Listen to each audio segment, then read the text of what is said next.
तो कैपेसिटर आपके पास क्या चीज होती है? It is an element. आप कौन सा एलिमेंट है? ये हमारे पास इलेक्ट्रॉनिक एलिमेंट है जो कि आपके पास एनर्जी स्टोर करता है in the form of electric field. Sir एक में लिंक नहीं आएगी सर अटेंडेंस की। जी सर मेरे उस पे मेरे MS टीम से कोई लिंक नहीं आएंगे सर अटेंडेंस की, कोई फॉर्म्स की कोई लिंक नहीं है। मुझे आई नहीं। मुझे एक लेक्चर ऑन करने दें और वहाँ पे देख लें, वहाँ पे अटेंडेंस लगा लीजिएगा। जो ग्रुप पे फर्स्ट पेज आता है उस पे है, तो उसको लेक्चर के बाद हम देख लेते हैं। मैं आपको फिर वो पूछ लीजिएगा। तो जो प्रॉब्लम हमने आज किया है अपने चार्जेस वाला, उसकी चार्ज डेंसिटीज जो थी वो डिफरेंट थी। यहाँ कैपेसिटर के केस में आपको पता है कि कैपेसिटर एलिमेंट के रिस्पेक्ट से अगर मैं देखें तो फिजिकली अगर आपने कैपेसिटर को देखना है तो it is a two conducting plates. दो कंडक्टिंग प्लेट्स होती है, मेटल की प्लेट्स होती हैं और वो एक दूसरे से डिस्टेंस d के ऊपर होती हैं, ठीक है। और ये जो सेपरेशन इनकी होती है, दोनों प्लेट्स का एरिया सेम होता है, सेम मटेरियल की जनरली होती हैं और सेम चार्ज उनके ऊपर होता है। और डिस्टेंस d जो होता है उसके अंदर आपके पास ज़्यादातर इंसुलेटर एग्जिस्ट करता है। और कैपेसिटर के केस में इस इंसुलेटर को हम क्या कहते हैं? डाइलेक्ट्रिक मटेरियल कहते हैं। जितना अच्छा डाइलेक्ट्रिक मटेरियल आप यूज़ करोगे उतना ही अच्छा कैपेसिटर आप बना सकते हैं और उतना ही ज़्यादा एनर्जी जो है वो आप कैपेसिटर के अंदर स्टोर कर सकते हैं। तो ऊपर अगर आप इस डायग्राम में देखें तो आपके पास इसकी फिजिकल स्ट्रक्चर गिवन है यहाँ पे, और नीचे उसका सिंबल भी गिवन है कैपेसिटर का। अब यहाँ पे आपके पास दो किस्म के फार्मूलाज गिवन है। एक ऊपर वाला जो है वो है C is equal to epsilon A over D। This is also known as physical formula. मतलब क्या है इसका कि अगर आपने फिजिकली जिस वक्त कैपेसिटर बनाया जा रहा होता है तो उस केस में कैपेसिटर का फार्मूला ये है। यहाँ पे जो C है ये कैपेसिटेंस है आपके पास कैपेसिटर की, और कैपेसिटेंस क्या चीज होती है आपके पास? ये आपके पास नीचे लिखा हुआ है, it is the ratio of the charge on one plate of a capacitor to the voltage difference between the two plates and it is measure in farad और फैराड। ठीक है। तो आपके पास सिंपली कैपेसिटेंस, आपके पास कितना आप लोग प्लेट्स के ऊपर चार्ज आएंगे और कितनी इलेक्ट्रिक फील्ड जो है वो एनर्जी को स्टोर करेगा, वो उसकी कैपेबिलिटी है, उसकी स्टोरेज कैपेसिटी आप उसे कह सकते हैं। उसको हम कैपेसिटर की कैपेसिटेंस कहते हैं। इसी तरह से सेकंड जो फार्मूला यहाँ पे आपको गिवन है that is C is equal to Q over V, जो कि जनरली आप सर्किट फार्मूला भी से कह सकते हैं। तो इसी के बेस के ऊपर आपकी कैपेसिटेंस को डिफाइन किया गया है नीचे, जिसको हम फेराड कहते हैं। ठीक है। सो आपके पास ये दो किस्म के फार्मूलाज होंगे। पहला फार्मूला जो है वो फिजिकल है, जिसको कैपेसिटर बनाया जा रहा होता है, कौन कौन से पैरामीटर के ऊपर उसकी कैपेसिटेंस डिपेंड कर रही होती है। अगर उसको मैं एक्सप्लेन करता हूँ तो आपके पास है एप्सिलॉन। एप्सिलॉन जो है वो डाइलेक्ट्रिक कांस्टेंट है, डाइलेक्ट्रिक मटेरियल के लिए ये उसकी वैल्यू है।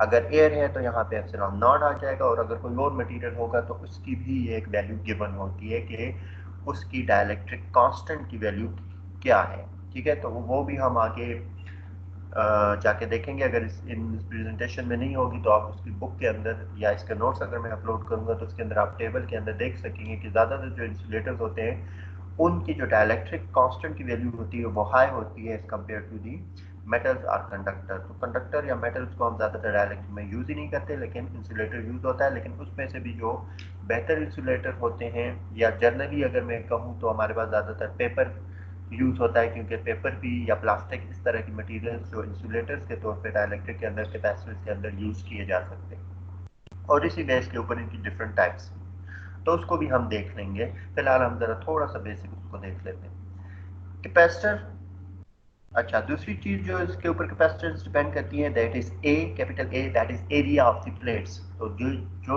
ये दो प्लेट्स आपके सामने हैं पैरेलल, उनके एरिया के ऊपर भी इसकी कैपेसिटेंस डिपेंड कर रही है।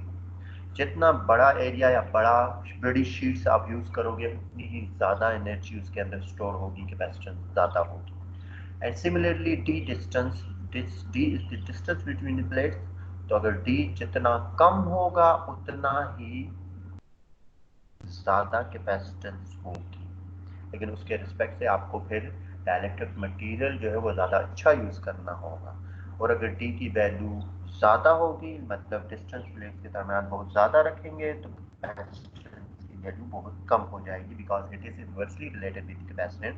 फार्मूला के अंदर आप उसे देख सकते हैं। दूसरा फार्मूला सिंपली कैपेसिटर को जब आप सर्किट के अंदर लेके आते हैं तो उसके लिए ये यूज़ होता है, ठीक है। तो उसको भी हम देखते हैं। अब नीचे अगर आप देखें तो आपके पास कैपेसिटर जो होते हैं वो दो किस्म का बिहेवियर शो करता है। Capacitor is an open circuit to DC and a capacitor is a short circuit to AC. अब ओपन सर्किट क्या होता है और शॉर्ट सर्किट क्या होता है, ये नेक्स्ट क्लास के अंदर मैं इसको डिटेल में शो करूंगा। फिलहाल डीसी और एसी सर्किट की रिस्पेक्ट से अगर मैं बात कर रहा हूँ, डीसी का मतलब होता है डायरेक्ट करंट, फिक्स वैल्यू जिसके अंदर आपके पास सर्किट में आ रही होती है।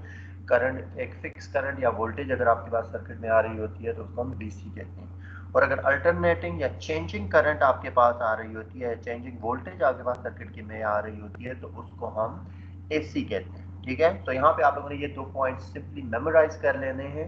इसको एक्सप्लेन मैं बाद में करूंगा कि कैपेसिटर किस तरह से डीसी के लिए ओपन होता है और एसी के लिए शॉर्ट होता है, लेकिन इसको आप लोगों ने मेमोराइज कर लेना है। हम इसको एक्सप्लेन करेंगे। अब यहाँ पे एक दो चीजें और हैं जिसको मैंने एक्सप्लेन करना है आप लोगों के लिए।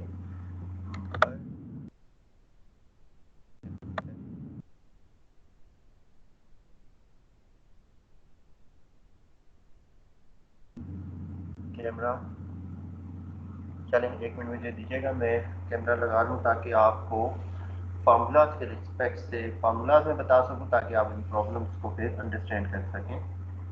सो just give me some time.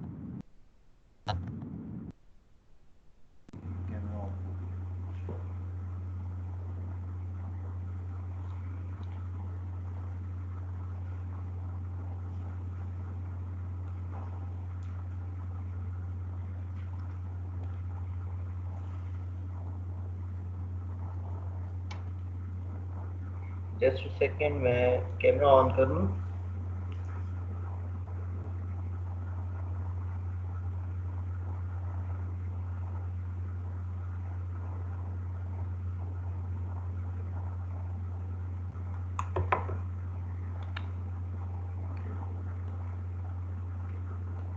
जी,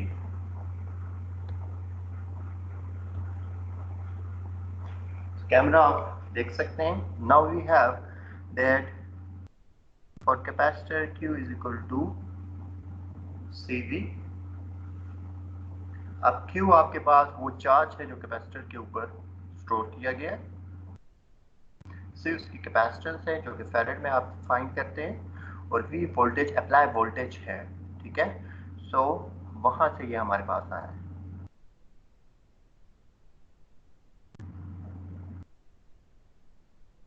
अब अगर आपने करंट की वैल्यू यहाँ से कैपेसिटर के रिस्पेक्ट से फाइंड करनी है, तो by definition what is current, I current is generally dq over dt। So by this definition of current, नजर आ रहा है सबको?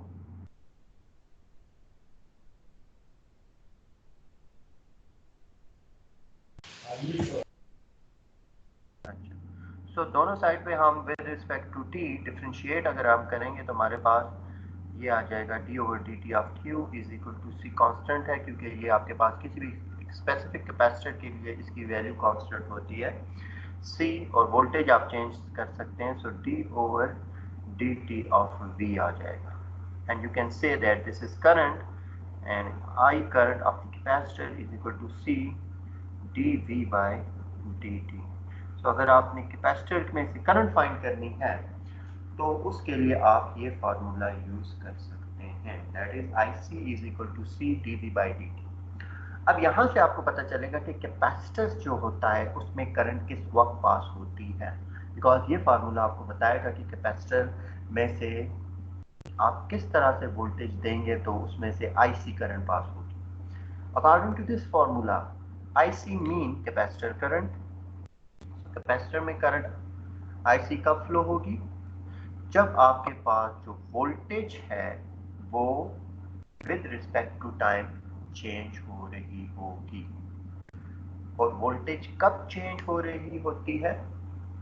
जब आपके पास एसी सिग्नल आ रहा होता है, changing. That is the reason कि कैपेसिटर जो है वो एसी के लिए शॉर्ट सर्किट के तौर पे काम करता है।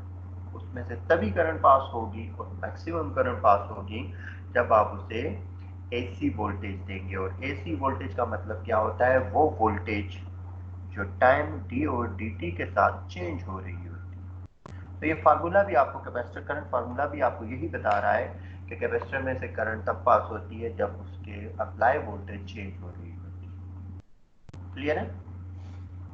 अब इसको रीअरेंज करेंगे और हम देखेंगे कि कैपेसिटर की वोल्टेज क्या होती है। सो इसी फार्मूला को अगर मैं रीअरेंज करता हूँ, I can write this formula as D V over dt is equal to 1 over C I C। सिर्फ मैं C को दूसरी साइड पे लेके आ गया हूँ। अब मैंने V फाइंड करना है, दिस वन, तो मैं दोनों साइड को इंटीग्रेट करता हूँ with respect to dt। Side पे V इंटीग्रेट करता हूँ विद रिस्पेक्ट टू dt। तो ये dt के साथ कैंसिल हो जाएगा, ये इंटीग्रल डिफरेंशियल के साथ कैंसिल हो जाएगा, and I will get voltage of capacitor is equal to 1 over C integral of IC dt। ये आपके पास कैपेसिटर की वोल्टेज आ गई है।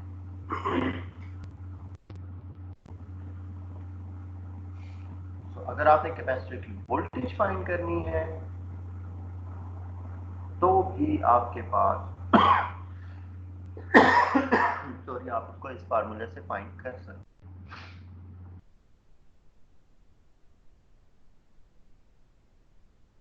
क्लियर है यहाँ तक?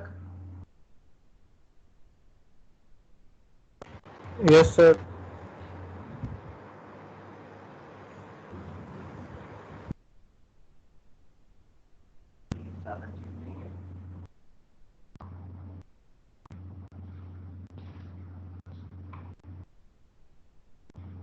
इसी तरह से कैपेसिटर की जो एनर्जी है वो भी हम फाइंड कर सकते हैं।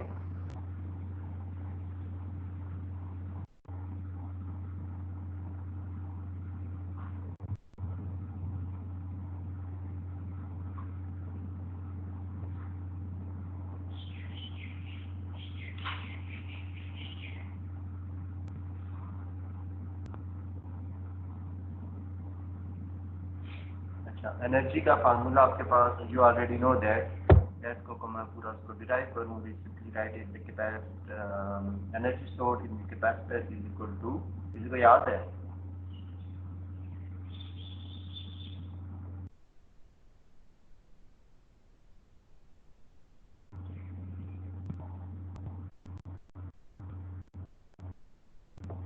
ऑफ सीरीज के। सो तीन चीजें आपके पास आ चुकी हैं, कैपेसिटर की करंट, कैपेसिटर की वोल्टेज और कैपेसिटर की एनर्जी। इन तीनों को आप फाइंड कर सकते हैं किसी भी गिवन कैपेसिटर सर्किट के लिए। तो इससे रेलेवेंट प्रॉब्लम्स हैं आगे कि अगर आपको वोल्टेज गिवन होगी तो किस तरह से करंट या एनर्जी फाइंड कर सकते हैं, अगर आपको करंट गिवन है तो आप किस तरह से वोल्टेज और एनर्जी फाइंड कर सकते हैं, and so on, different scenarios of. तो यहाँ पे फर्स्ट फार्मूला हमारे पास आया है I C C D V by D T. यहाँ पे आपको ये पता लग गया है कि capacitor short circuit for AC circuit, AC input के लिए ये शॉर्ट सर्किट के तौर पे काम करता है। ठीक है, ऑब्वियस सी बात है, जब डीसी सर्किट इनपुट आएगी तो उसके लिए सी इक्वेशन आपको बता रही है कि कैपेसिटर में से, आप इसी को देख लें, कैपेसिटर में से करंट किस वक्त पास होगी? जब वोल्टेज आपके पास एसी होगी या चेंज हो रही होगी। तो अगर आपके पास कैपेसिटर की वोल्टेज चेंज नहीं होगी, मतलब डीसी इनपुट आप उसमें दोगे, तो उस केस में आपके पास D over D T of V zero हो जाएगा और ये पूरी टर्म क्या हो जाएगी? जीरो हो जाएगी। जब आप डीसी से देंगे फॉर डीसी होगा क्या, dv by dt will become 0 and IC implies that IC is equal to 0। और वो किस किस्म का सर्किट है जिसमें करंट 0 होती है, that is open circuit. So open circuit और शॉर्ट सर्किट को भी मैं एक्सप्लेन करूंगा जब हम चलाएंगे, लेकिन फिलहाल आप अपनी ये याद रखना है कि वो जिसके अंदर करंट 0 होती है, मैक्सिमम चले करंट 0 होती है तो उसे ओपन सर्किट कहते हैं, और अगर वोल्टेज 0 होती है तो उसको हम शॉर्ट सर्किट कहते हैं। करंट 0 हो तो ओपन सर्किट,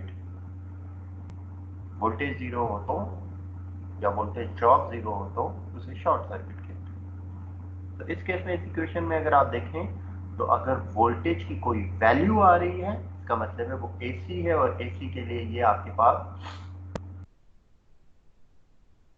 शॉर्ट सर्किट के तौर पे काम करें। और अगर वोल्टेज कांस्टेंट है तो डी और डी चेंज आप कह रहे हैं, तो कांस्टेंट के लिए चेंज 0 होता है, और वो डीसी इनपुट होगी, और डीसी के लिए ये करंट को 0 कर देगा, और करंट 0 ओपन सर्किट में होगी। So that is the reason DC के लिए ओपन होता है, क्योंकि इसके अक्रॉस हमारे पास जो करंट होती है, सॉरी ओपन सर्किट होता है जी, करंट जो होती है वो, इसलिए हम इसे ओपन सर्किट के तौर पे डील कर रहे थे। और एसी के लिए इसमें से करंट पास होती है, तो इसलिए हम कहते हैं ये शॉर्ट सर्किट के तौर पे काम करता है। इसकी तरफ प्रॉब्लम इसकी सिंपल है, ठीक है, तो मैं इनको सॉल्व नहीं करूंगा, इसकी सिंपली सोल्यूशन आपके सामने मैं बताता चला जाऊंगा और आप उसको खुद देख लीजिएगा। It's simple.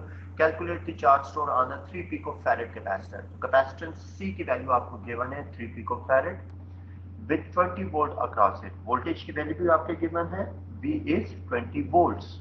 20 volts ये AC वोल्टेज है या DC वोल्टेज है, कोई मुझे बता सकता है?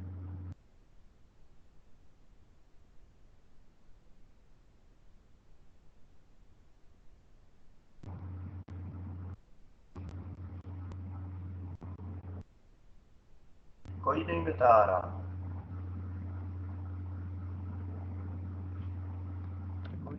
अरे छोड़ के चले गए।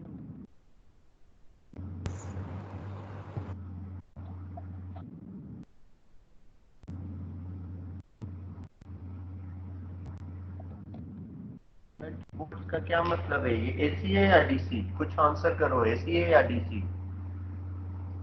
Sir DC. डीसी है, क्योंकि डीसी में हमने कहा था कि फिक्स वोल्टेज आएगी, यहाँ पे लिखा हुआ है 20 वोल्ट फिक्स है, कम ज्यादा तो नहीं हो रहे हैं, तो डीसी है। सो कैलकुलेट दी, अब ये क्या कह रहा है, find the energy stored in the capacitor. तो एनर्जी का फार्मूला क्या है, अभी बताया सर 1/2 सीवी का स्क्वायर। जी, हाफ सीवी स्क्वायर। तो आपने सिंपल 1/2 हाफ सीवी स्क्वायर के अंदर ये वैल्यूज पुट करनी है। तो यू विल राइट 1/2 इनटू सी की वैल्यू है 3 इनटू पिको। पिको क्या होता है, 10 raised to power -12। Pico into V square, V square mean 20 square 400। तो इसके अंदर वैल्यूज पुट कर देंगे, you can see the solution.